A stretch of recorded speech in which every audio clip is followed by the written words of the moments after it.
So I went to locals last week, and there were two significant good events that made me try to pick up and play more of the Synchron deck.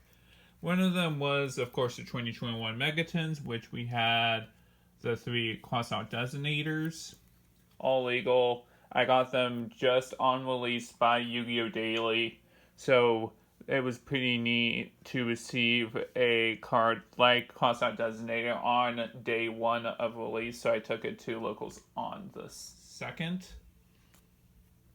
And not just that, but we also had the recent Forbidden and Limited list, so we also have 2 emergency teleports, which means we also have access to more of the Psyframe engine. Not Psyframe, the Psy-Reflector engine. And that way we can make more Chaos Ruler plays and make that a bit more consistent. So I decided to just go ahead and play test and just take it to locals to see what I do. And here is the deck list. So what is Chaos Ruler and why is it so important?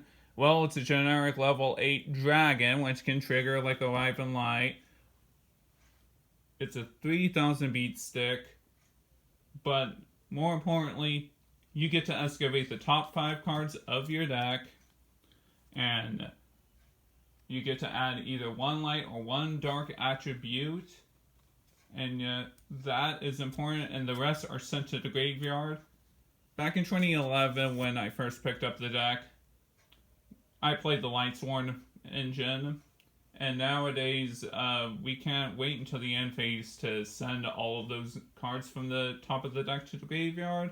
So this is why Chaos Ruler is important. And also you get to banish a light and a dark monster and special summon it back, and you can go ahead and Synchro climb even further. Or you can tribute it off to trigger Stardust Synchron.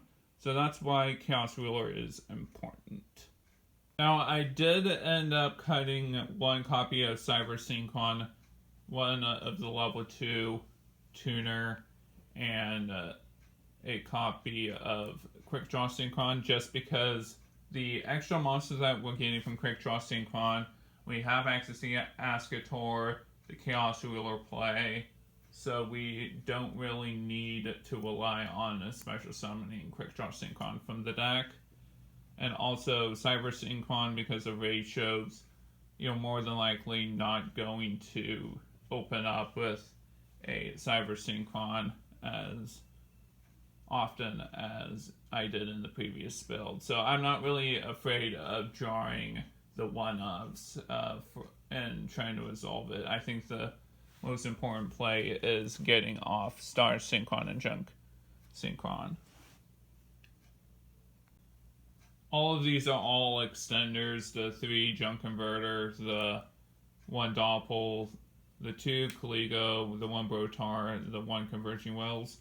I've been debating trying to add in another copy of Doppel Warrior because the only reason why I'm only running 1 Doppel Warrior is because it's searchable from Brotar targeting the Jump Synchron. And then Converging Wells because we're playing the Majestic Shooting Star. Then we have the 2 Caligo Claw Crow for extensions.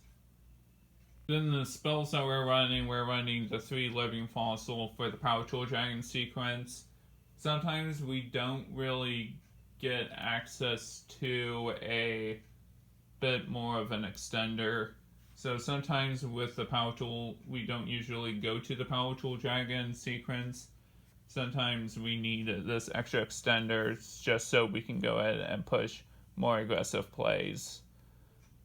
2 Synchro Overtake, 2 Tuning. This is what I actually regret when I took it to locals.